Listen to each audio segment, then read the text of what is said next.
সবাইকে জয় যিশু। Hallelujah hallelujah.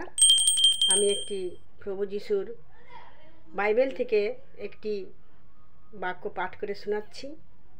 ওইটি হলো প্রভু যিশুর প্রার্থনা। প্রভু যিশু নিজেই তার শিষ্যকে শিখিয়েছিলেন। একদিন প্রভু যিশু ছিলেন আর সেই 12 জন শিষ্য ছিলেন ওনার কাছে।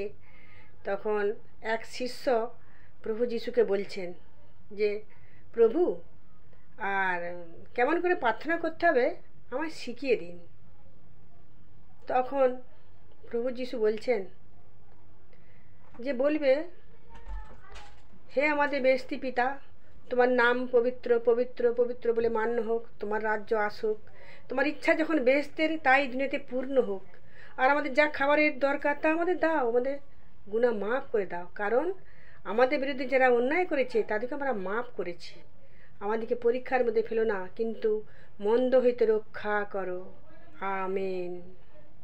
তো এই হলো আমার প্রভু যিশুর প্রার্থনা।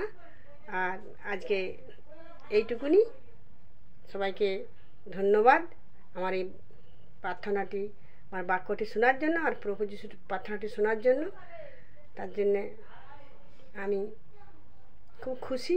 আর তোমাদের জন্য প্রভু যিশুর কাছে আমি প্রার্থনা করব যে ক্ষেত্রে তোমরা আমার ভিডিও দেখো, শোনো, আর তোমরা আমার ছোটো ছোটো ভাই আর বোন, দাদা দিদি ভাই, সেই জন্য আমি প্রভুর কাছে প্রার্থনা জানাবো যে তোমাদের সুখ শান্তি যেন ভরিয়ে দেয়, আর প্রেমে যেন ভরিয়ে দেয় প্রভু যিশুর। সব আমি জানাবো প্রভু যিশুর কাছে। তাই এই পর্যন্তই। Hallelujah hallelujah. জয় যিশু সবার জন্য। আমেন।